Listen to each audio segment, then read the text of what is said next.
Joseph, welcome.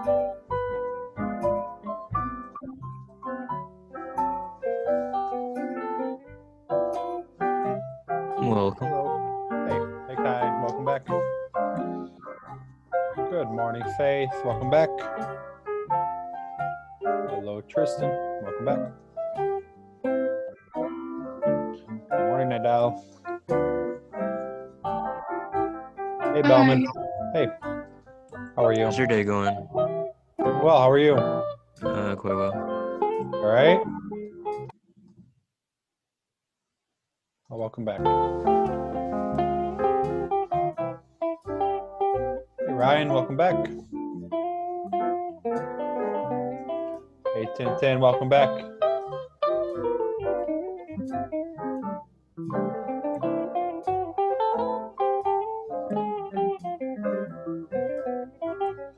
Morning, Irvin.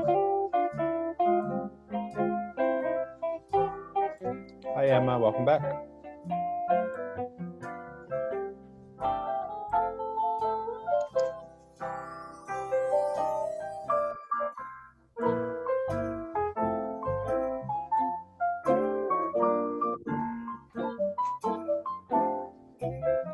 Hey, Santina. Welcome. Hopefully you're doing well. Hi, Micaiah. Welcome back. Hi. Hey. Hi, Michael. Welcome.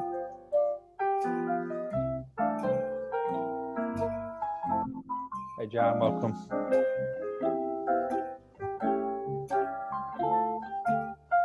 Hey, Asim. Welcome back.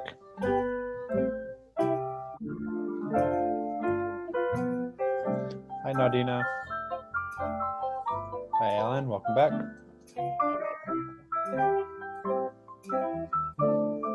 Hey, Frank. Welcome back.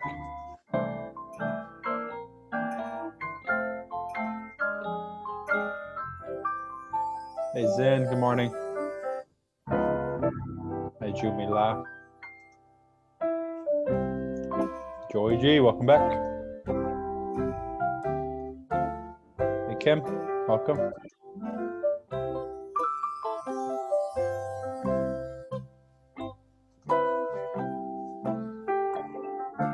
Hey, Philip. Welcome back.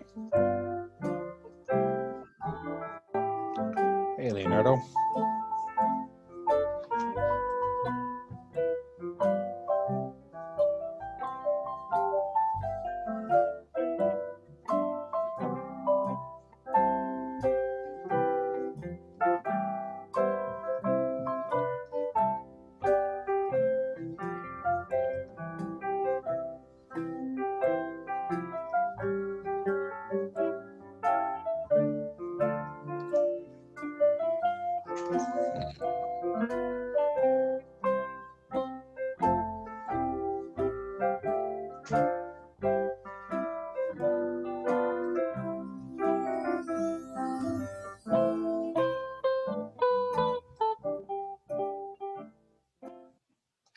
Good morning. Welcome back. Hopefully you guys are doing well and staying safe, staying healthy. Please check the attendance to the left. I'm looking for Alex, Greg Brown, and Wendy. Please let me know if you're here. If I made a mistake, I'll fix it.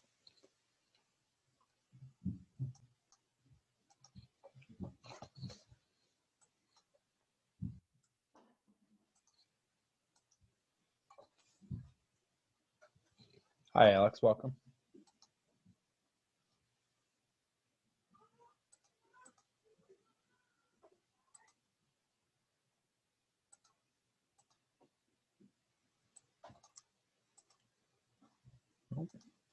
Now we're all here. Okay, ready to roll. It's fine. Get to a bathroom. That's totally fine. All right, so welcome back. Here's the COVID update for today. So coronavirus, I read last night that New York State's getting 170,000 vaccines for coronavirus. So that's good. They have a vaccine that's being added up and thrown to the table. So we'll see what happens with that. All right, here's a dashboard for coronavirus. Hospitalization rate went down a little bit. There's 78 cases in the hospital system. This is a different dashboard, a little graph that I never checked out before. Number of daily deceased, number of people that died per day. 7 people on the 610. So it's been 1 person dying a day, roughly. Been pretty consistent with that. So what's going to happen with this dashboard? The more people that get the virus, maybe they're healthy, maybe they have underlying conditions, but the more people that get it, the more people they're going to end up in the hospitals, and sad to say, the more people will eventually die as well. The daily positive case, that's when I really check out daily. See where we're at. Here's a full snapshot. Let's just check out yesterday. So I've been going through this. Thanksgiving was last Thursday.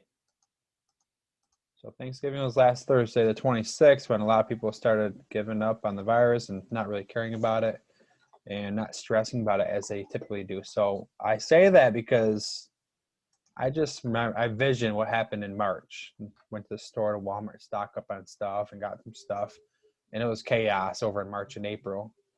There were shortages in the markets. They didn't have any meat there. Toilet paper was a hot commodity. Couldn't find any wipes anywhere, any sanitizing wipes, Clorox, all that stuff was gone. Even soaps. So it was chaotic then. People were very nervous then. And then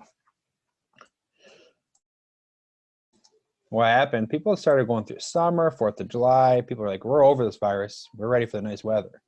So the virus started to slowly lose interest in people in society. And then people went through the holiday season, at least Thanksgiving, saying, whatever, forget about it. So he said, forget about the virus, and this is going to be the effect of the holidays. It's going to be, my guess, it's going to be a lot of this yellow going to pop up at us the next month or so. So it's going to be a lot of people getting this virus because there's a lot of people in the community that have the virus that are going to spread the virus. Might be your family member, might be you, hopefully not. But this virus, it's a crazy one. It spreads really easily. You're not cautious, you're not safe, you're not wearing a mask, you're not protecting yourself, social distancing, then you have potential to get it. A week ago was Thanksgiving, and today we have 197 cases of, or the first at least. On the first, we detected 197 cases. So again, you get the virus, you're not going to know you have the virus right from the get-go. It's going to take some time to get into your system to start to work away at your body. So this might be a result of Thanksgiving. I would guess once they come out the next day's data, it will be similar to 197 or even greater. But roughly, I'm guessing. Huh? Do you think we're going back to school? Like this year? Yeah. If that vaccine works out pretty well, then yeah, but it's going to take some time for all that to happen. I hope so.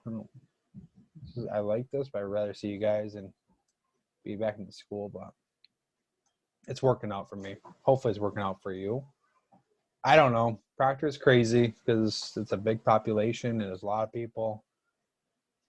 It's not like a small little valley school or something like that with 100 people in the class. There's a lot of people in Proctor. So I don't know. There has not been much talk at school. What's going on? So I don't know. I don't know what's going to happen. I really don't. I think they're still planning on rolling back the elementary first, then middle school, then Proctor. So I don't know. I know New Hartford. I was reading about New Hartford. They're having a hard time figuring out with people going back to school. So I don't know what to tell you on that one, guys. I hope so, but it's not looking pretty yet. All right, so the daily agenda for today. Here we go. Let's check it on out. We're back at this. Welcome to the best class today. Our quote of the week comes from a great fortune cookie. Nice words of wisdom from a fortune cookie. Acknowledging the good that you already have in life is a foundation for all abundances, or for all abundance. So worry about yourself in life. Worry about your goals in life.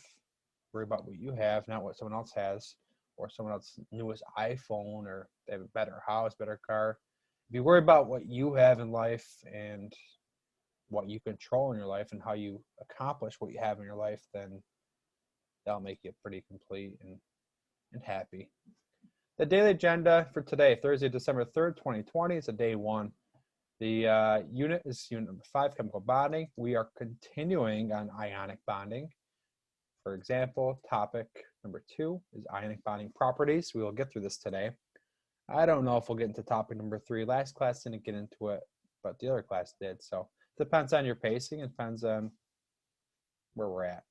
So topic number 2 is going to be a warm-up. We have guided notes, a YouTube video, and then your exit pass, which is due on Saturday. If we jump into topic 3, it'll be naming and writing ionic formulas. We'll have some guided notes, and then examples and the exit pass. You know that routine. You have the attachments below. And let's get rolling. So we're going to start off with a warm-up today, just like we did the other day. I'm going to add more of these as we progress throughout the year. And not this warm-up on topic number 3. The warm-up is topic number 2. So topic number 2 is on my left dashboard. I don't know if you have the exact same thing as what I have here, but it's under my dashboard. It's on the left. It says upcoming. If it's not there, just go to classwork, go to unit number 5, and find topic number 2, warm-up. Topic 2, warm-up. So please click on the warm-up. We'll do this the same way we did last time. I'll give you about 7 or 8 minutes to work on it. Try your best, use your reference table, use your notes, whatever you need to use to try your best to answer these questions. This is more for your own practice. I'm not grading this. I grade the exit passes. So it's like a little warm-up for today's class. So at 11:58, we'll go through these questions. Have fun.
Okay, hopefully you had a chance to go through and at least attempt these questions. Hopefully give them an honest effort as well.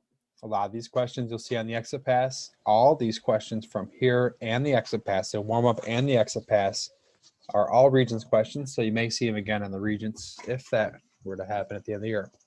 I don't know. All right, question number 1. Which type of bond is found in sodium bromide? So number 1, we're looking for types of bonds. We've been talking about ionic bonds. An ionic bond, just in case you don't remember from last class, an ionic bond is a metal and a non-metal. So everything to the left of the staircase right here, these guys, besides hydrogen, these guys are all metals. Everything to the right of the staircase are going to be non-metals. So these guys are non-metals, and hydrogen's a non-metal as well. It involves the transfer of electrons, metal, non-metal. Metals are going to have a positive charge. You can see that in metals. They're all positives. They lose their electrons. Non-metals are anions. They have a negative charge typically. So negatives, they like to gain electrons. Leo says Gur. Check it out. Question number 1. We have sodium and we have bromide. Sodium, locations Na, metal. Bromide, bromide is a non-metal. Hopefully you know that from bonding. Obviously, Na and Br, it's got to be an ionic bond. Number 1 should be C. Number 2, which type of bond results when one or more valence electrons are transferred from one atom to another? Please put your answer in the chat.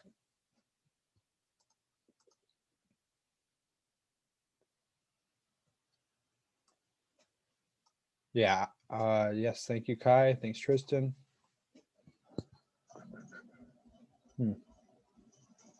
I doubt. I'm not sure. Is that number 1 or 2 you gave me an answer for? That's Joseph.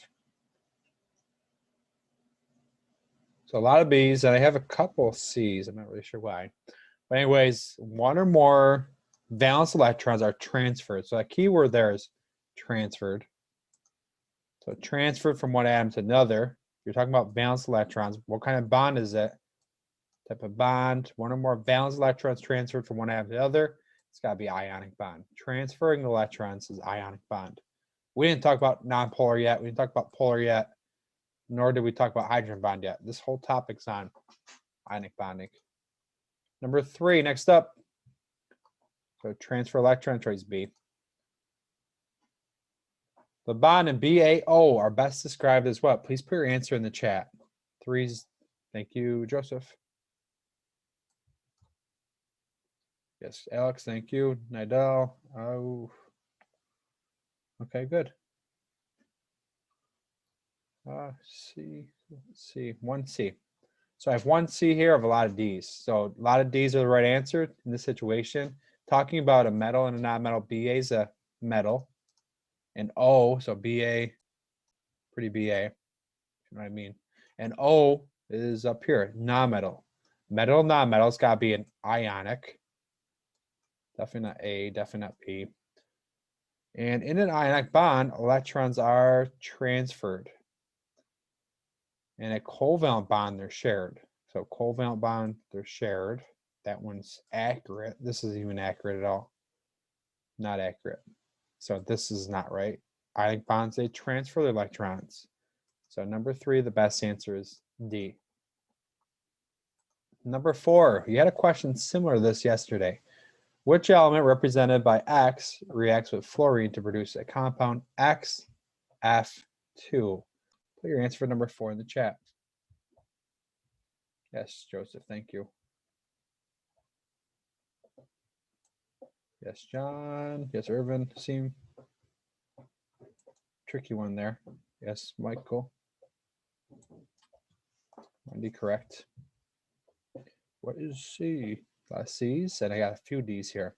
So if you put an answer in, we have a bunch of C's and we have some D's here. So let's check out this. It's either C or D. We have F. We know F is going to be in, let's see, F is a non-metal. So we know that X has to be a metal. So let's locate these things. Al is a metal. Okay, maybe. Next one up, we have argon. It's a nonmetal. No way. It's a nonmetal. Two nonmetals can't make, I guess. This is a noble gas, so it's not going to bond. So that's a stable octet. Next one, magnesium. It's located in group number 2. And the last one is sodium. Na is in group number 1. So it's going to be one of these metals. We're stuck here. We don't know what to do. Maybe you're checking out F right now and say, okay, let's see if I can draw a Lewis dot diagram for F. F, there's 2 of them. And F has, let's see how many valence electrons. 7. I can't really see it too well, but there's 7 valence electrons there. So 1, 2, 3, 4, 5, 6, 7. This F has 7 dots as well.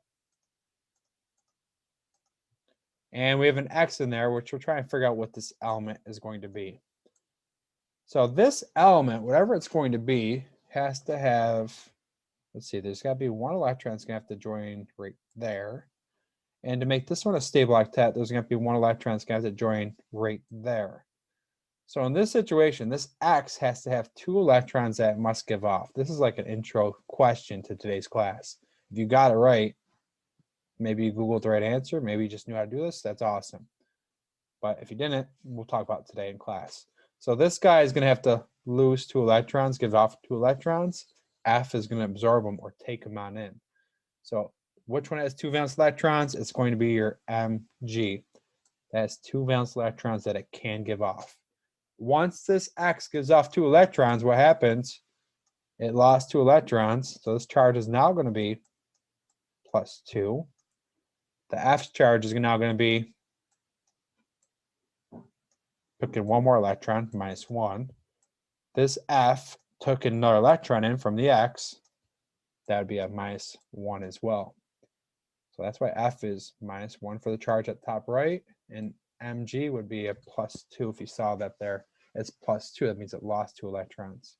So this is going to be magnesium. Sodium only had 1 electron to fill, and this one would be like empty. So you need to fill them all up to make a stable octet. Don't expect everybody to know how to do that one yet, but if you got it right, cool. Number 5, which has the greatest ionic characteristic? Please put your answer in the chat.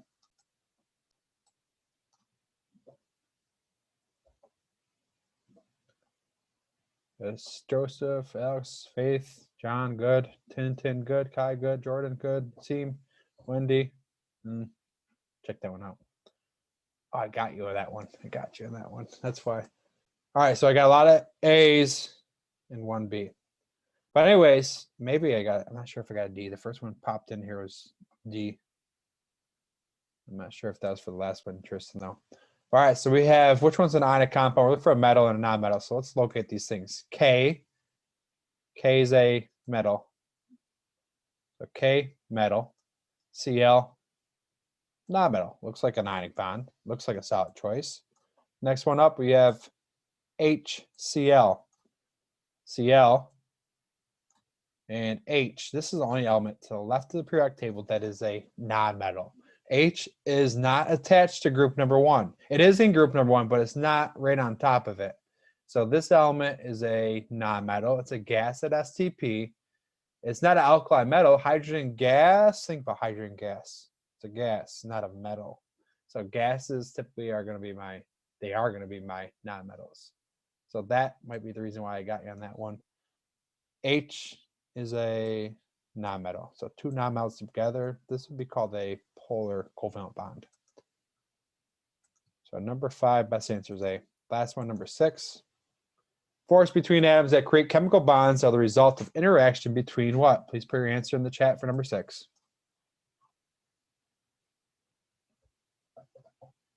Yes, Joseph, yes, Irvin. Kai, good. John, Mike, good. Jordan, good. Alex, good. Santino's good. All right, so, just the one thing. Just the one thing at the end. The one thing that's bonding at the end. Santino got choice B, so I'm just going to say that's the right answer because that's what he got, and it's good to go. Oh, so A there popping now. Nope. The only thing that's going to be bonding, the only thing that's going to be interacting here for a bond are my electrons, the valence electrons. Valence electrons are responsible for bonding. So those valence electrons, when they bond, the force between the atoms that create the bonds are the result of interaction between just the electrons. Choice B is the best answer for that. All right, there's our little warm-up for today. Hopefully you did okay on that. Oh, we got 6 out of 6. Nice job, folks. Hopefully you got 6 out of 6 too. It's not a big deal. I'm not grading it. Somebody from my last class said, "Hey, Mr. Brown, you're not grading this?" I said, I just went through all the answers for you. So exit passes, I will grade because more you doing it.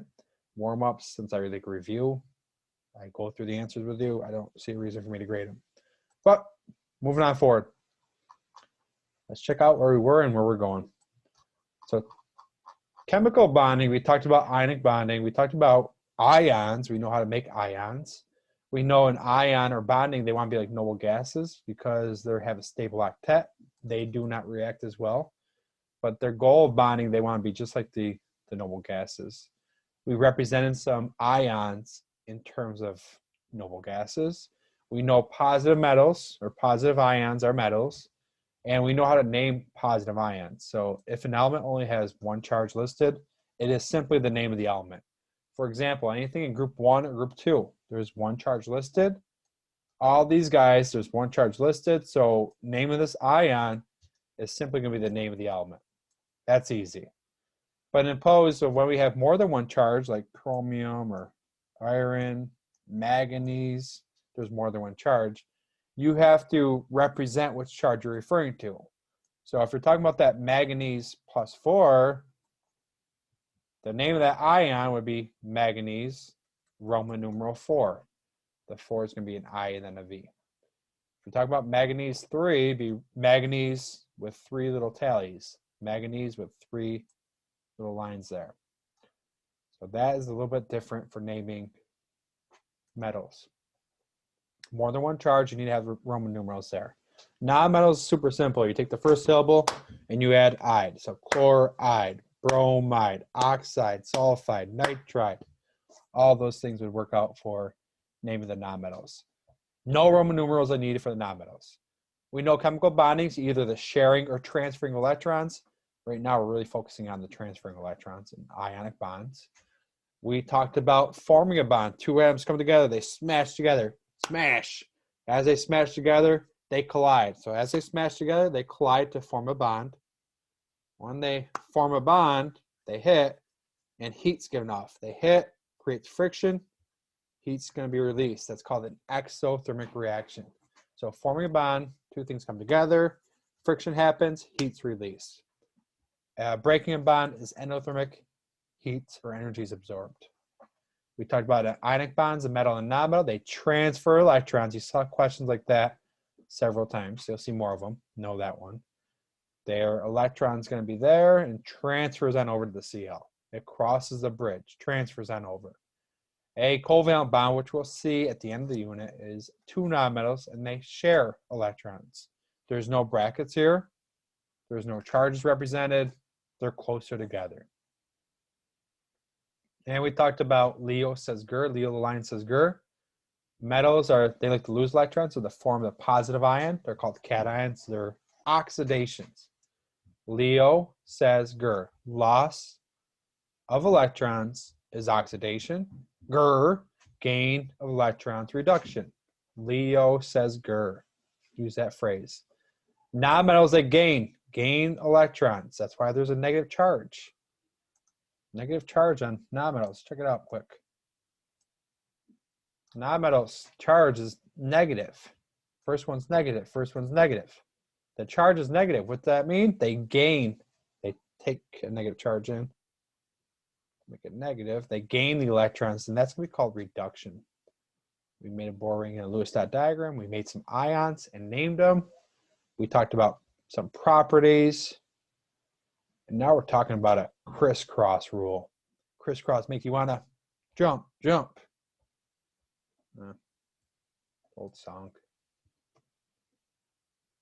I usually play this song while I teach this lesson. I'm live in class and jump on the table and just crisscross, break down, dance on the table, but I'm not going to be able to do that this year. Let's go. I'm not going to be able to right now. I can't do it. Don't have the right beats on, I guess. The right crowd. It's not the same when I have a bunch of blacked out screens. I was about to, but you got all blacked out screens. They can't see your reaction. They can't feed off you guys like that. And now, whatever. We'll just pretend I was up on the desk in the front of the class, dancing, jumping on the table, just sneaking over to my computer, playing crisscross, make you want to jump. A visual learner. Yeah, it's all right. I'm just playing crisscross, make you want to jump, and then I teach this lesson. But here we go. I think that's a good thing. You don't have to watch me dance right now. More complex bonding interaction. So when you're dealing with more complex interaction, if it's not a 1-to-1 ratio, like Mg and O and Na and Cl, it's a 1-to-1 ratio. There's one Na, there's one Cl. There's one Mg, there's one O. That's easy when it's a 1-to-1 ratio, but it's not going to always be a 1-to-1 ratio. Like H2O, there's two H's and there's one O. And it's not going to always tell you you're going to have the chemical formula right there. So you're going to have to figure out how to derive a formula that's correct. Yes, you can make a Lewis dot diagram to figure it out, but some of you guys might not be able to visually think of that. So here's our helpful tool. It's often necessary to use more than one atom to balance the electrons. You could do this by keep adding up the atoms to make an octet rule achieve. The little tool that I use here is called the crisscross rule. Crisscross the charges.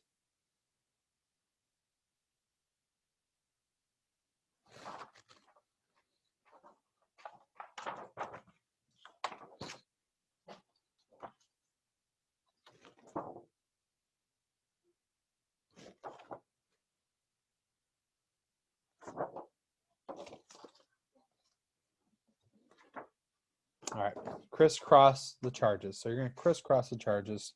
Again, I'm going to cap lock my computer when I type, and I'm just going to highlight just so you can see what I'm putting into my notes. Crisscross the charges. And I'll show you how to do examples for this as well. So crisscross your charges that are there. The oxidation numbers you have there, you're going to crisscross them. The first example we have is Mg and Cl. So I have two elements, and I want to figure out what the chemical formula is going to be. So I have Mg and Cl. I'm just going to copy my text and paste it over into the ion charge. I'm going to get rid of that and. You can write Mg and Cl again, it's fine.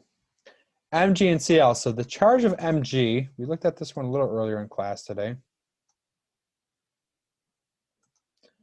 Hopefully you know where I'm getting this charge from. The charge of Mg, so definitely check out that element number 12. The charge of Mg is +2. +2 is my charge.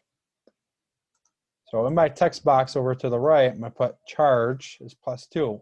How do I bring it on up? I do control, period, then +2. There's your charge, +2. You could also see it 2 plus. Either way, it's represent +2. So +2 or 2 plus. You'll see it both ways because chemists are difficult. Cl, if you look at Cl's charge all the way to the right, boom. Cl's first charge listed is going to be -1. So Cl's charge, control, period, is -1. You could also see Cl represented with just a minus. The minus is going to tell you there's at least -1. So -1 could be fine as well.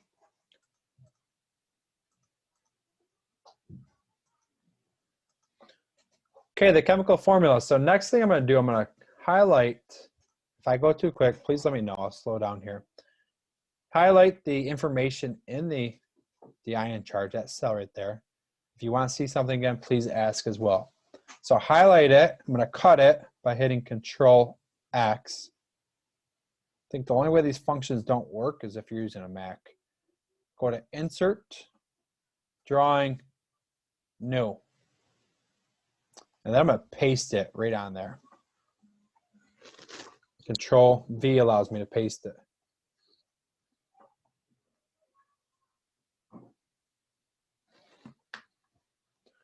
Okay, so within that, I'm going to take this little charge in the atoms. I'm going to blow it up so you can see a little bit more.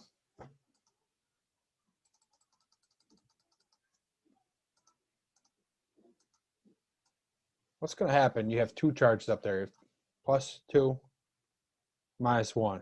You're going to take those two charges, you're going to crisscross them. So take those two charges, take the absolute value, and crisscross them, and then they're going to tell you, it's going to tell you what the formula is going to be. So I'm going to take this minus 1, I'm going to turn it to a minus 1, and it's going to change to positive. You can't have mg minus 1. I'm going to take that, I'm going to criss it up, change the color so it can pop out a little more. I'm going to crisscross those charges, bring them on down, and then it's going to tell me how many of each atoms are present here if I crisscross the charges. So that minus 1 is going to carry on down to the bottom of Mg. That plus 2 is going to carry on down to the bottom of Cl. Save it and close it. And then, once I have that, crisscross them, my chemical formula is going to be Mg, you could say Mg1, Cl2. Mg1, Cl2. So again, that -1 turned into a positive. My life went from negative to positive. Just want y'all to know that. Pitbull tonight. So -1 comes down there as a 1. Positive 2 carries on down there to 2. So you can represent it like this, or a better way you can represent it is going to be Mg Cl2. Because you don't need the 1. The 1 tells you there's already 1 by the symbol. The symbol tells you there's at least 1 Mg there. So take those charges, crisscross the charges. What's going to happen here, you always have a positive charge followed by a negative charge. It's always going to be positive by a negative. So the negative charge is going to just be the absolute value. Take that negative, turn it into positive. That's going to carry on down. That's how you do a chemical formula for a little bit more complex interaction there. Questions on that one? Okay, let's try another one out. Next one up is ALO. ALO.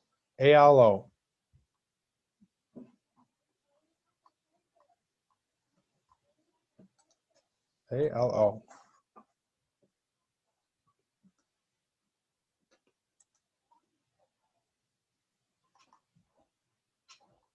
I'll adjust my notes later. I was trying to, all right, good. I want them all together. So Al and O, so let's find Al. Al in the reference table is going to be right by the poor metals.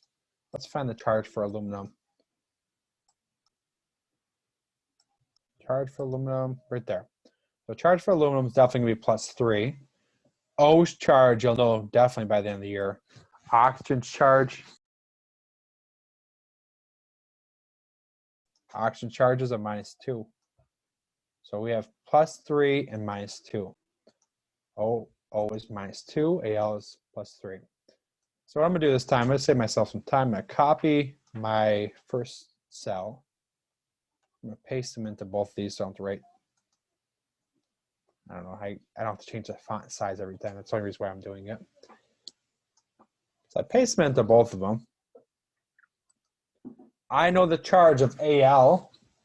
So I hit Control C, Control V, Control V. So I paste it on in there. I'm going to take my Al and put the charge of plus 3 there by hitting Control period plus 3. And O's charge is going to be minus 2.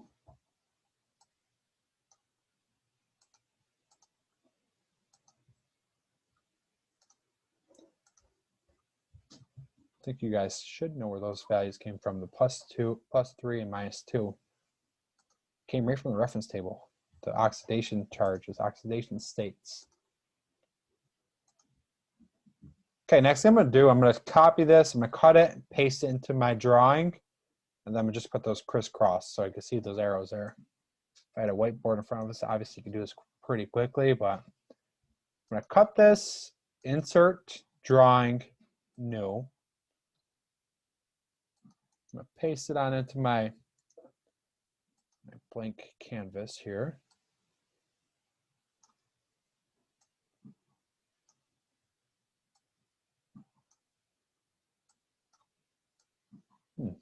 wonder what drawing looks like in the virtual world. Or painting in the virtual world of class. Maybe you're doing all digital artwork, I don't know.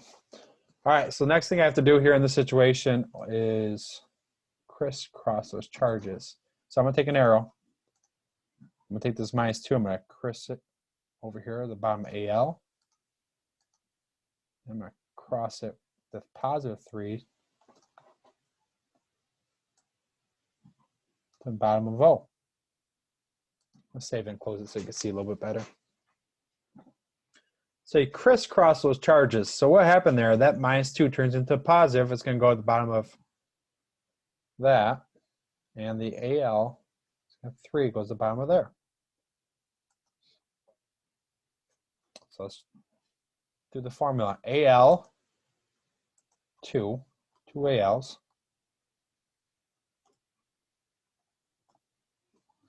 O,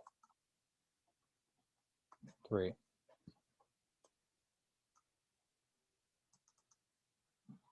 So that is a chemical formula for AL and O if they bonded together. Questions on that one?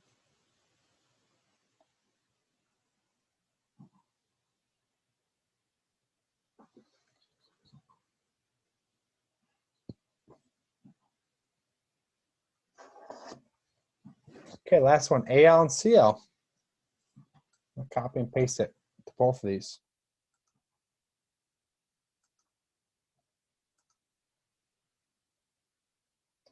My charge of AL we already found, it was +3. My charge of CL we already found was -1. So again, AL's charge, control period, +3. CL's charge, control period, -1. Take those charges and crisscross them.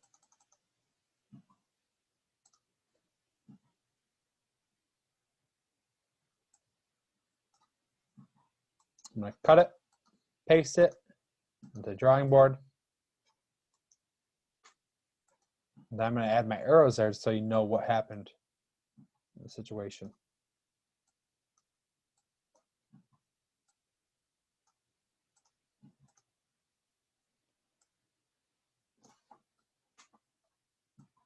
Cross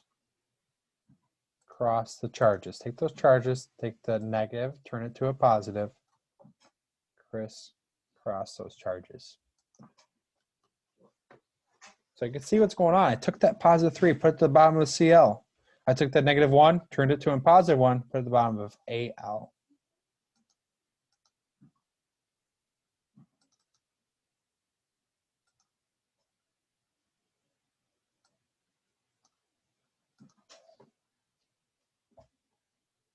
The formula is going to be AL 1. I guess we could represent the 1 if you want to. It's fine. It's a waste of time if you do it, but it's fine if you do. AL1, CL3. I'm going to draw this one up quick. CL3. So let's just see what this one looks like if you represent a Lewis dot diagram for this. So if you wanted a Lewis dot diagram with AL and CL, let's go to AL. So there's going to be 1 AL, there's going to be 3 CLs. So let's draw CL first. CL is going to have 7 valence electrons. 1, 2, 3, 4, 5, 6, 7. CL is going to have 7 valence electrons. The second one is going to have 7 valence electrons still. 1, 2, 3, 4, 5, 6, 7. And there's another CL with 7 valence electrons as well. 1, 2, 3, 4, 5, 6, 7. There are 3 CLs with 7 valence electrons.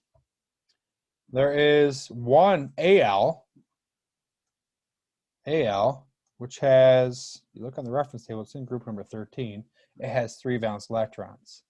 So you can see I kind of put my valence electrons in a different order this time. I didn't put one to north, south, east, west, and go around again.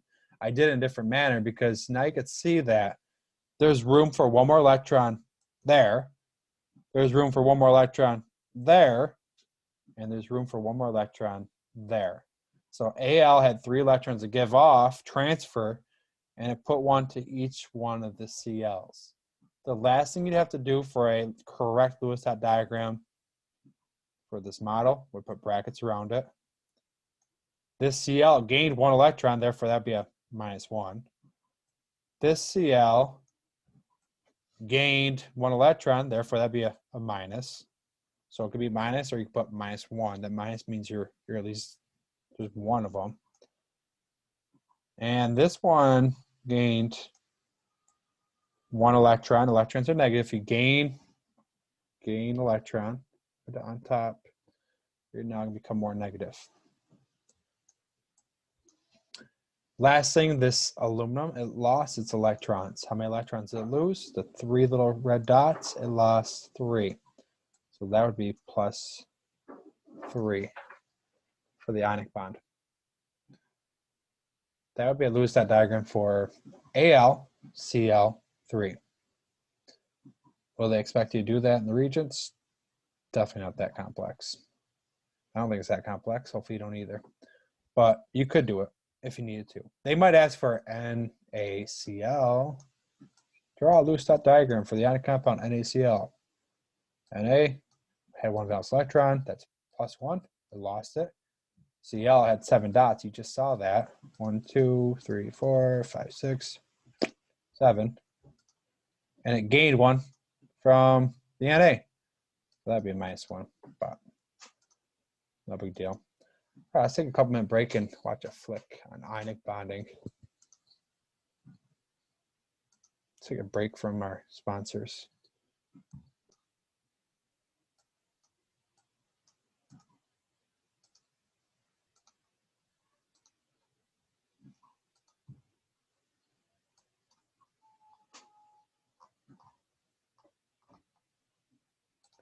There it is. We have previously learned about the formation of ions. Now we will learn about ionic bonds. Bonds, as you already know, are formed from the loss or gain of electrons. Electrons, however, do not suddenly appear or disappear. They are, in fact, transferred from one atom to another. Let's look at sodium chloride as an example. Sodium loses 1 electron to form a sodium ion. The electron is not lost, but transferred to chlorine to form a chloride ion. So we have a sodium ion and a chloride ion. They are oppositely charged ions and will be electrostatically attracted to one another, much like how opposite poles of a magnet are attracted to one another. This electrostatic attraction is an ionic bond. Sodium chloride is an ionic compound because it is held intact by ionic bonds. The same thing happens with magnesium and oxygen. Why don't you grab a piece of paper and a pencil and draw the resulting ionic compound, magnesium oxide? Please pause the lesson and resume when you are done. Magnesium transfers its 2 valence electrons to oxygen, forming a magnesium ion and an oxide ion. The resulting ions are electrostatically attracted to one another, forming an ionic bond. Did you get this right? Did you remember to include the charges on the ion? Now, let's look at calcium and chlorine. Calcium loses 2 electrons to form a calcium ion. One of these electrons is transferred to a chlorine atom, and another is transferred to another chlorine atom, forming 2 chloride ions. The calcium ion is electrostatically attracted to the 2 chloride ions because the opposite charges must fully balance each other out. In all 3 examples, the resulting ionic compounds have an overall neutral charge because all charges are fully balanced out. In summary, an ionic bond is defined as the electrostatic attraction between oppositely charged ions. When an ionic compound is formed, The charges must be balanced so that the resulting ionic compound has an overall neutral charge. Okay, hopefully you got something out of that video as well. Okay, continuing on, ionic substances. So characteristics of an ionic bond. So we now know an ionic bond is a metal and a nonmetal. We know it has electronegativity difference greater than 1.7. And we could draw the ionic bond as well, but there's characteristics that typically come along with ionic bonds. So when I think of an ionic bond, I think of something like table salt or sodium chloride, NaCl. Think about that because that's something that you probably could relate to. So ionic compound, ionic bond is going to have high melting points. So all ionic bonds, their typical characteristic is high melting points. Just like metals. Metals are malleable, they're ductile, they reflect light, they're good conductors for heat and electricity. Non-metals, they're totally opposite. Ionic substances have high melting points. It takes a lot of temp, it takes a high temp to change it from a solid to a liquid. Your salt, you're going to be putting on a lot of heat, add a lot of heat to it before it breaks down to a liquid. That's what that means. They do not tend to evaporate. Low vapor pressure,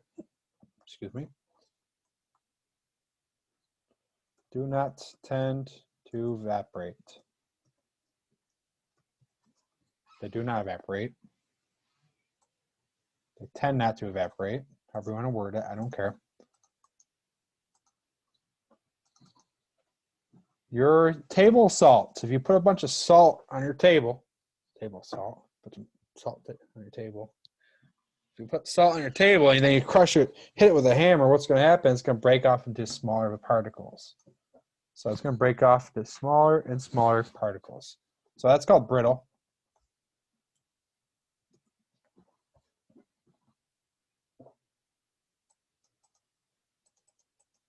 And this one's going to be a little funky. It'll be tough for you to really think about. But this one right here, aqueous, means in a solution. Aqueous means solid, obviously. But in this situation, these ionic bonds, they conduct electricity. Ionic bonds conduct electricity in a solution or aqueous solution, but they do not conduct electricity as a solid.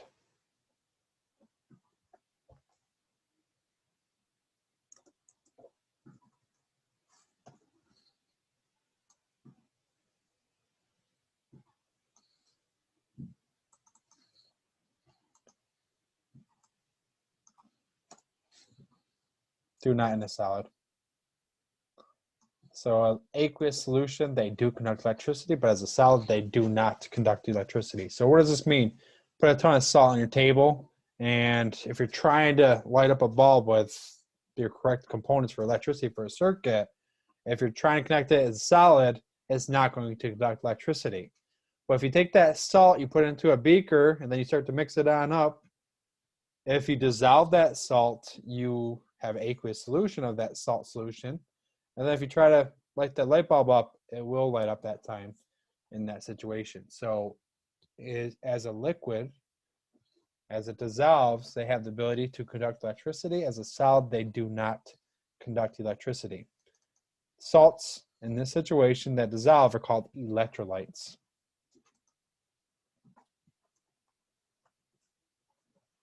Electrolytes.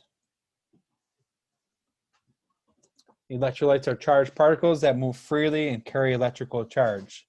So yeah, we know about electrolytes in Gatorade. These electrolytes are needed for our bodies to properly function. So we need some salt in our body for responses, for stimulus to react, and for our cells, obviously, to react at a good rate.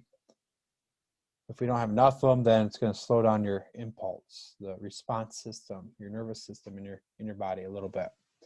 So those are all definitely required for your body and functioning. If you have too much of them, though, it's not too good. So you don't want to have too many salts, too many Gatorades. You want to always drink Gatorade because there's a lot of other stuff in those drinks as well.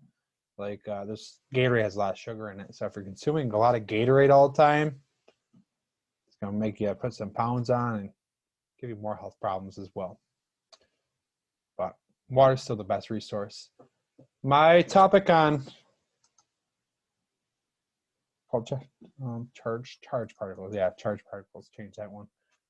My topic on electricity, conducts electricity. So here's the thing about electricity. If you take your hair dryer or straightener, there's probably a big tag on the wire that says, "Do not operate by a sink or within a tub," or something like that. It says that for a reason. So if you have just water, just distilled water, H2O, and you drop your hair dryer in just distilled water, it's not going to electrocute you. Why? There's no electrolytes in there. But if you took ran the water for the tub, if you took a tub, and then after the duration of the day, what happens right now, it happens all day, you sweat. So inside those sweat pores of your body, all over your body, you have those pores that are just perspirating that sweat that's coming out. That sweat that's given off there is an ionic compound. So no matter what temperature, you still have the sweat coming out of your pores of your hair follicles. So that sweat is going to seep into the tub, and then that's going to create an electrolytic solution. That's where it would have the ability to electrocute you. So don't use a hair dryer in the water. That will obviously do some damage to, or it'll ruin your hair dryer too. So don't do it at all. Protect yourself as well. So again, distilled water, H2O, does not conduct electricity. But when you add salt to the water, salt is an ionic bond. Anytime I say salt from here on forward, salt is referring to metal and a non-metal. So no more table salt, it would just be sodium chloride. So you take salt and you mix it, that's an electrolytic solution. Last thing for today's class, I do want to go through this. Maybe I'll jump into topic 3. I'm not sure yet. We want to go through, draw a dot diagram for 2 ions of lithium ionically bonded with oxygen, oxide, to make lithium oxide. So last thing for today's class, we're doing this little Lewis dot diagram for Li2O. In the past, I didn't give you this formula. I had you guys figure out the formula. But we have lithium and oxygen bonding together. Let's just check it out and see where that formula came from again. Lithium has a charge of +1. And oxygen is going to have a charge of, maybe you remember it already, -2.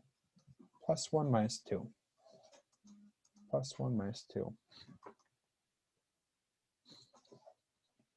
All right, so here we go. In this situation, I'm just going to go through the review here. You don't write this down.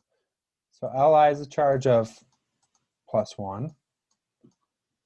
O has a charge of -2. To get the chemical formula Li2O, we had to crisscross the charges. Crisscross the charges. The formula should be Li, take the absolute there, 2, O, and plus means +1, so O1. So that would give you that formula, Li2O. So that's where it came from. Hopefully you could understand that and do that as well. All right, let's make a Lewis dot diagram for this thing. So I'm going to go inside that cell. So my diagram is going to be there. If you click off the cell, then your picture is going to go there. Click inside the cell so it goes there. I'm going to go to Insert, Drawing, New. I'm going to write the formula down before I forget. It's Li2O.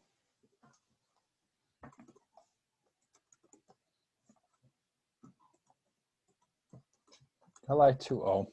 So that's where we're making an ionic compound, a Lewis dot diagram for the ionic bond of Li2O. All right, the first thing we're going to do is add a text block and make a kernel, which is represented by lithium, Li. It represents the protons, the neutrons, and the non-valence electrons. So there's my kernel for lithium. We have lithium, and lithium is going to have We know it's going to have brackets around it, so I'm going to put my brackets around it. And for a Lewis dot diagram for an ion, it must have a charge associated with it as well. Lithium's charge, I just saw it, was +1. It's in group 1. Group 1 metals have a charge of +1. Li is done.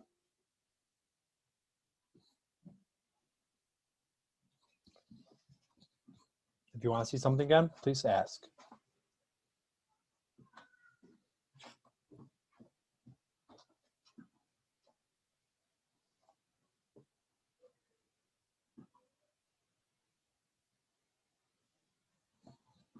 Okay, so that one's done. I'm going to copy this image. I'm going to highlight that whole image there. I'm going to copy by hitting Control-C, and I'm going to paste it by hitting Control-V because I have 2 of them. So what I'm doing, I'm just recreating this instead of making another one. I'm going to copy and paste it over to the right. So I have 2 lithiums. So in this situation, I'm just going to highlight all that information I just made, hit Control-C, and then hit Control-V to save me some time. So I'm going to just not click off it, just use your arrows to bring it on over to the right. Use your arrows, and once you have it where you want it, then you can click off of it. So I have 2 lithiums. Lithium's done. But now I need an oxygen. So I need an O. Make a text box here. O. Okay. Sad to say this is my last day teaching class for my basement, folks. We're moving this weekend, so this is it.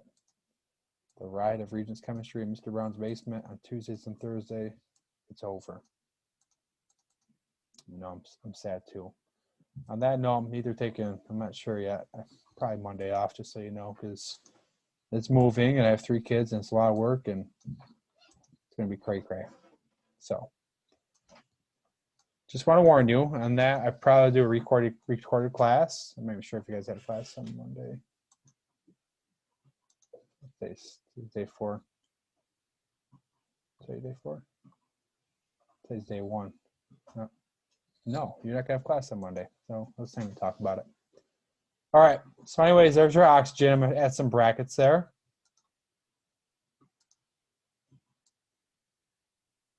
So add the brackets around it. Oxygen ion. We need the charge. O is gonna have a charge of -2.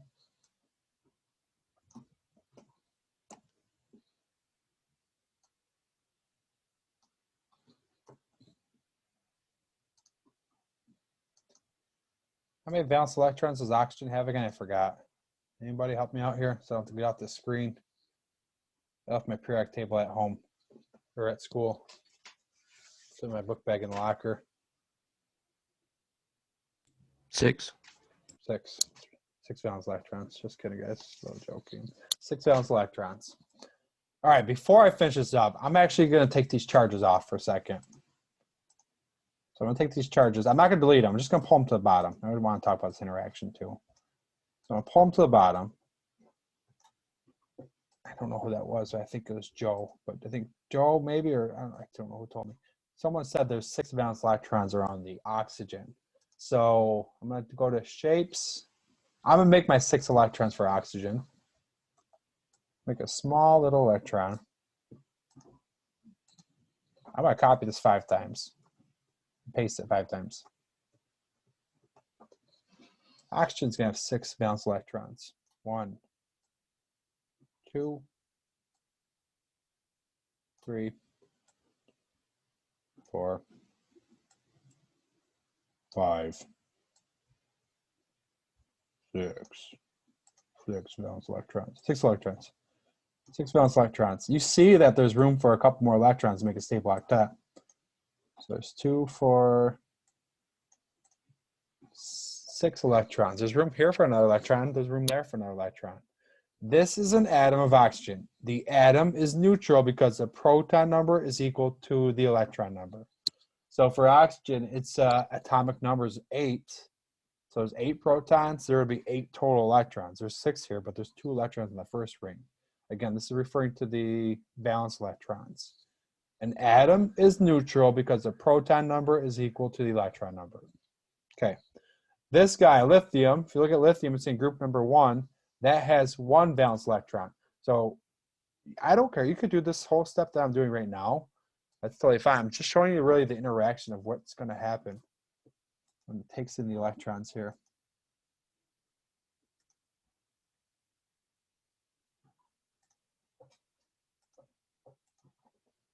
I'm going to copy this and I'm going to paste it 2 times. Lithium has 1 valence electron. One just hanging out here. This lithium has 1 valence electron as well. So what's going to happen here? This is an atom of lithium. It has 1 valence electron. An atom's equal because it's neutral because the proton number equals the electron number. There's no charge up there for any of these. I didn't put the charge up. But if I took this 1 electron and transfer it across this bridge and it locks in right here,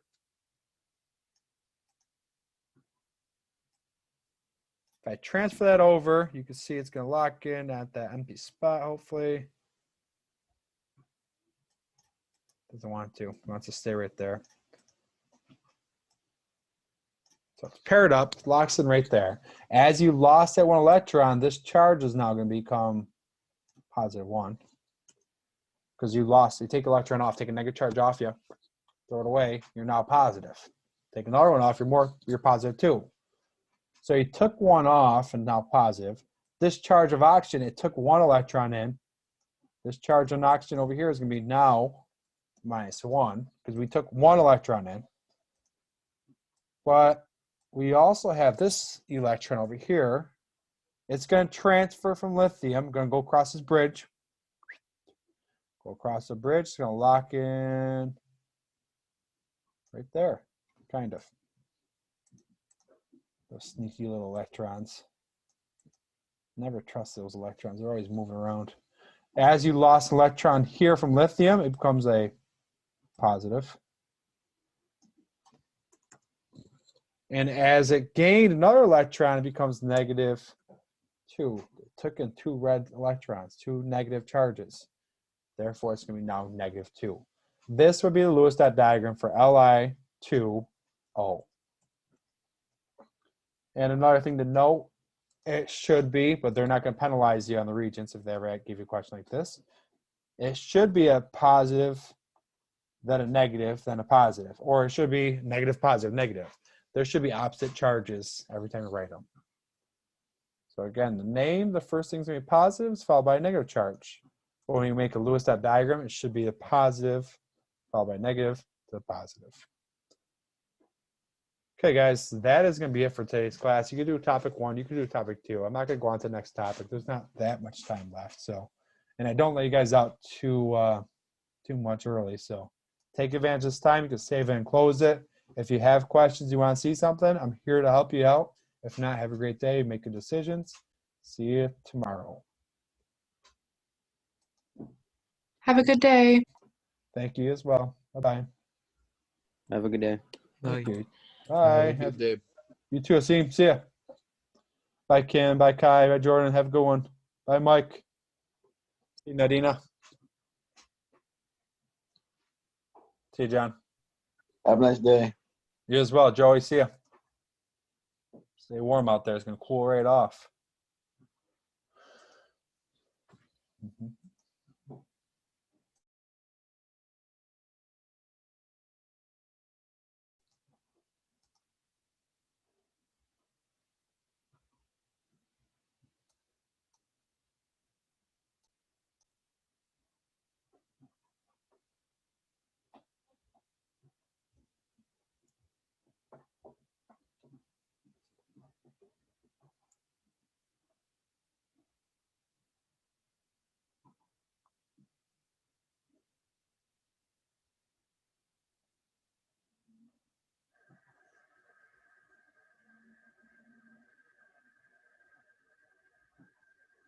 Hey, but Kai, have any questions for me?